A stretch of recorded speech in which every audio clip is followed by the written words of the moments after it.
गजा में इसराइली जारियत की वजह से सूरत हाल संगीन है। महदूद इमदाद की इजाज़त के बावजूद इलाके में खाने पीने की अशिया की शदीद किल्लत है, जबकि आज भी इसराइली फोर्सेज ने गजा में शदीद बमबारी की है, जिसमें 30 से ज़ायद अफराद शहीद हो चुके हैं। सारी सूरत हाल में अब आलमी मीडिया दावा कर रहा है कि हमास ने गजा में जंगबंदी के अमरीकी मुआहदे पर इत्तफाक कर लिया है। खबर रसा इदारे रॉयटर्स के मुताबिक एक फ़लस्तीनी ओहदेदार ने बताया है कि हमास ने गजा में जंगबंदी के लिए अमरीकी सदर ट्रंप के खुसूसी नुमाइंदे स्टीव विटकॉफ की जानिब से पेश की गई एक नई तजवीज़ को कबूल कर लिया है। ये पेशरफ्त इसराइल के साथ मुमकिना तौर पर जंग के खात्मे की राह हमवार कर सकती है। यह नई तजवीज़ हमास को सालिसों के जरिए मौसूल हुई। एक जरिए के मुताबिक इस तजवीज़ में 10 जिंदा इसराइली यरगमालियों की रिहाई शामिल है, जिन्हें हमास 2 ग्रुपों में रिहा करेगा और इसके बदले में 70 दिन की जंगबंदी और गजा से इसराइली फौज का जुज़वी इनखिला होगा। तजवीज़ में यह भी शामिल है कि इसराइल मुतअद्दिद फ़लस्तीनी कैदियों को रिहा करेगा, जिनमें तवील सजाएं काटने वाले सैकड़ों अफराद शामिल हैं। इसराइल की जानिब से फौरी तौर पर इस मुआहदे पर कोई रद्द-ए-अमल सामने नहीं आया है। रॉयटर्स 70 दिन की जंगबंदी रिपोर्ट कर रहा है, ताहम अल जज़ीरा के मुताबिक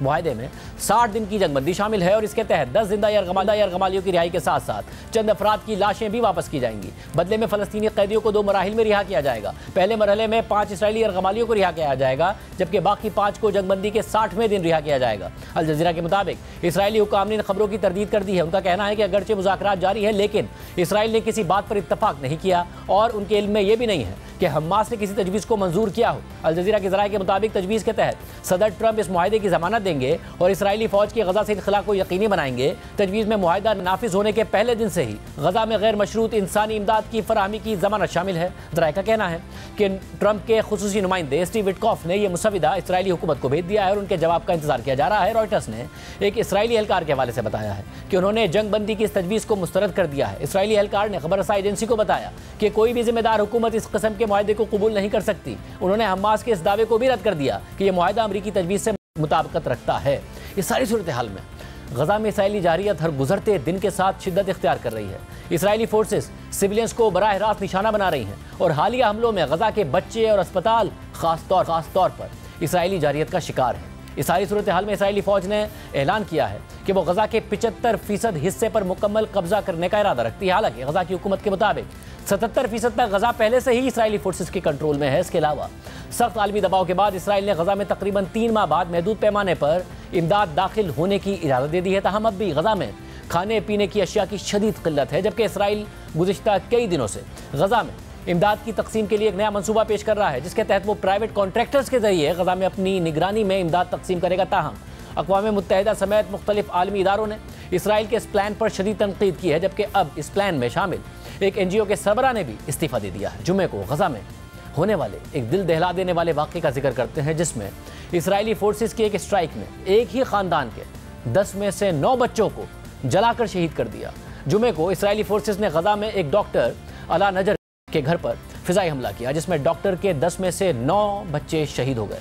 BBC से बात करते हुए डॉक्टर हमदी नजार के भाई अली नजार और उनकी भतीजी समा नजार ने हमले की तफसीलात बताई। मेरे अंकल की बीवी डॉक्टर आला बच्चों की डॉक्टर हैं।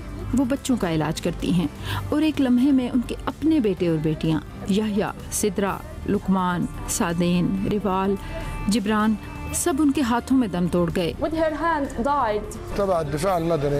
सिविल डिफेंस के एक कारकुन ने मुझे एक लाश पकड़ाई। डॉक्टर आला जो मेरे सामने खड़ी थी ने उसे पहचान लिया। वो बोली, ये रिवाल है, इसे मुझे दे दो। देखे माँ की फितरी मोहब्बत, जैसे उनकी बेटी अब भी जिंदा हो। उन्होंने उसे अपनी बाहों में लेने की ख्वाहिश की। वो उसे गले लगाना चाहती थी, ये भूलते हुए कि उनकी बेटी उनकी आंखों के सामने जल चुकी थी। इस सारी सूरत हाल में गजा में इसराइली कार्रवाइयाँ मुसलसल जारी हैं, जबकि इस दौरान इसराइली फोर्सेस मुनज़्ज़म अंदाज में गजा के अस्पतालों को निशाना बना रही हैं। अल जज़ीरा के मुताबिक एक तिब्बी इमदादी इदारे की ओहदेदार का कहना है कि इसराइल गजा के निज़ाम सेहत को मुनज़्ज़म अंदाज में तबाह कर रहा है। बरतानिया में कायम मेडिकल एड फॉर पैलेस्टीनियंस की डेप्यूटी डायरेक्टर असील बेदौन के मुताबिक इसराइल ने अमलन गजा के निज़ाम सेहत को मफलूज कर दिया है। गजा भर में मौजूद 531 तिब्बी मराकिज़ में से 90% मुकम्मल तौर पर नाकारा हो चुके हैं और 1400 से ज़ायद तिब्बी अमले के अफराद शहीद हो चुके हैं। उन्होंने मजीद कहा कि जब मैं गजा में मौजूद डॉक्टरों से रब्ता करती हूँ तो वो थकन और भूख की शिद्दत से बात नहीं कर पाते। गजा में हर अस्पताल को निशाना बनाया गया है। इसराइल ने यकीनी बनाया है कि तिब्बी अमला या तो मारा जाए या कैद कर लिया जाए। असील बेदौन के मुताबिक ये वाक़यात महज इनफरादी नहीं बल्कि बैनुल अक़वामी इंसानी कानून की खुली खिलाफ वर्जी और गजा के निज़ाम सेहत को मुनज़्ज़म अंदाज में तबाह करने का हिस्सा है। इसी तरह गजा के अस्पतालों में काम करने वाली उर्दन की डॉक्टर तानिया हाज, हसन ने गजा के अस्पतालों पर होने वाले इसराइली हमलों का आंखों देखा हाल बताया है और साथ ही उन्होंने डॉक्टर अला नजर की तकलीफ को बयान किया है। डॉक्टर अला गजा में अल नासिर अस्पताल में इमरजेंसी डिपार्टमेंट में काम करती हैं। जब कल उनके बच्चे इसराइली स्ट्राइक में मारे गए तो उस वक्त डॉक्टर अला अस्पताल में जॉब पर थीं। उनके शौहर भी अस्पताल में फिजिशियन हैं।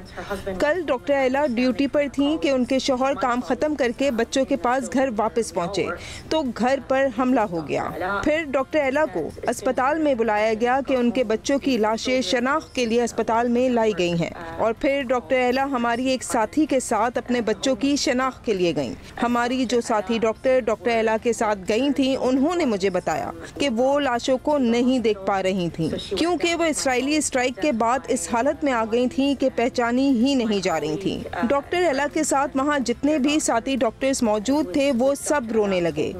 एक साथी ने बताया कि वो डॉक्टर अला के बच्चों की लाशें देखकर होश खोने लगी। अपनी साथी डॉक्टर के साथ बच्चों की लाशें अपने सामने देखना एक इंतहाई दर्दनाक लम्हा था।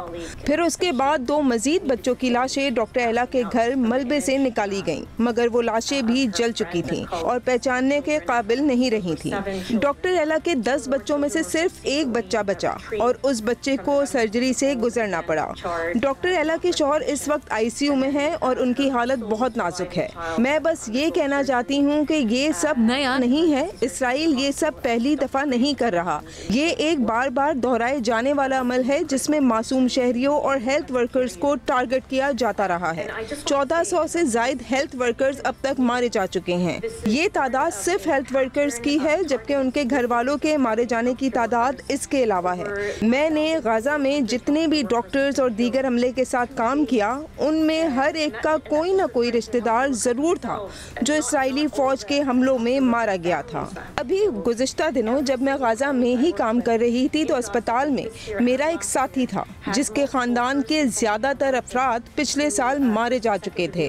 और फिर गुज़िश्ता दिनों अस्पताल में मेरी मौजूदगी में मेरे उस कुलीग को फ़ोन कॉल मौसूल हुई जिसमें उसे बताया गया कि उसका भाई और वालिद भी इसराइली फौज की बमबारी में मारे गए हैं और उसकी बहन का गर्दन के नीचे सारा जिस्म मफलूज हो चुका है।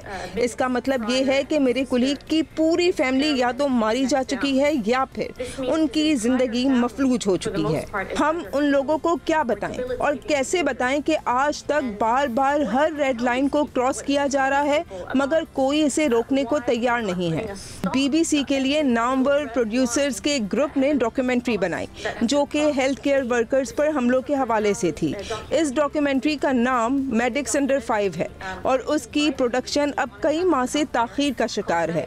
मैं BBC पर जोर दूंगी कि वो जल्द अज जल्द इस डॉक्यूमेंट्री को रिलीज करे। लोगों को समझ आनी चाहिए कि सिविलियंस, उनके खानदान और हेल्थ वर्कर्स को जानबूझकर एक हिकमत अमली के तहत मारा जा रहा है।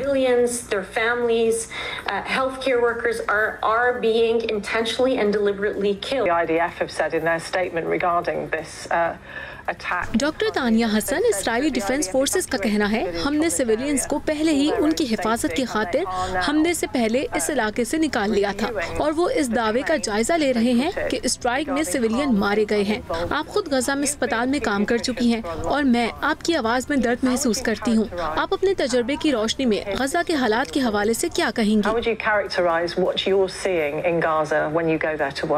गाजा में 36 में से 35 अस्पतालों को इसराइली फौज टारगेट कर चुकी है। जिस अस्पताल में काम कर रही थी उसमें डॉक्टर एला काम करती हैं। उस अस्पताल पर भी ड्रोन से हमला किया गया था और उस वक्त मैं अस्पताल में ही मौजूद थी। मेरे से ऊपर वाले फ्लोर पर 2 मरीजों को इस स्ट्राइक में मार दिया गया और मुताद्दिद को जख्मी कर दिया गया और उसके बाद भी उस अस्पताल पर 23 मार्च के बाद 2 दफा हमला किया गया है।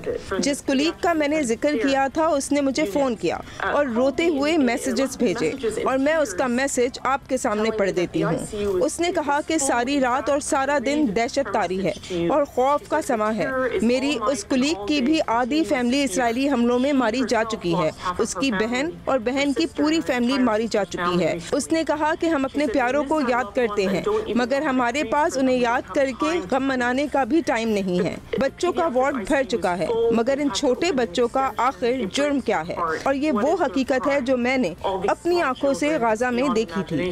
जिन बच्चों के आईसीयू में मैं काम कर रही थी वो भरा हुआ था, उन बच्चों से भरा हुआ था जो माजूर हो चुके थे, यतीम हो चुके थे।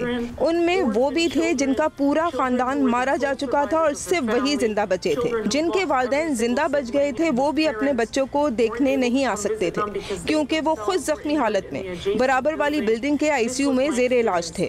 ये था गाजा में मेरा तजुर्बा इस साल का, और यही मेरा तजुर्बा पिछले साल था। इसलिए इस्राएली फौज के तर्जुमान की तरफ से मासूम लोगों को मारने का ये मज़ाक़खेज़ जवाब और इसे मीडिया पर चलाना अफसोसनाक है, क्योंकि तमाम काबिल-ए-एतमाद ह्यूमन राइट्स ऑर्गेनाइजेशन और तमाम काबिल-ए-एतमाद ह्यूमैनिटेरियन ऑर्गेनाइजेशंस तसलसल के साथ एक ही बात कर रही हैं और कह रही हैं कि ये नस्ल खुशी है। वो कह रही हैं कि सिविलियन और ह्यूमैनिटेरियन इंफ्रास्ट्रक्चर को एक हिकमत अमली के तहत टारगेट किया जा रहा है और बार बार किया जा रहा है। मुझे तो ये भी नहीं समझ आता कि इस्राएली फौज के इन झूठे दावों को एयर टाइम ही क्यों दिया जा रहा है। दूसरी जानिब अमेरिका और ईरान के दरमियान जौहरी मुज़ाकरात भी जारी हैं और दोनों ममालिक के दरमियान मुज़ाकरात के 5 दौर हो चुके हैं। सदर ट्रंप मुसलसल बातचीत को मज़बूत करार दे रहे हैं, जबकि ईरान मुज़ाकरात में नाकामी की सूरत में आगे बढ़ने का ऐलान कर रहा है। रॉयटर्स के मुताबिक ईरान के सदर मसूद पेज़ेश्कियान ने कहा है कि अगर अमेरिका के साथ जौहरी प्रोग्राम पर होने वाले मुज़ाकरात किसी मुआहदे तक ना पहुंच सके तो भी ईरान सर्वाइव करने की सलाहियत रखता है। यह बयान उस वक्त आया जब अमेरिकी सदर ट्रंप ने तेहरान के साथ हफ्ते के अख्ताम पर होने वाली बातचीत को बहुत अच्छा करार दिया था।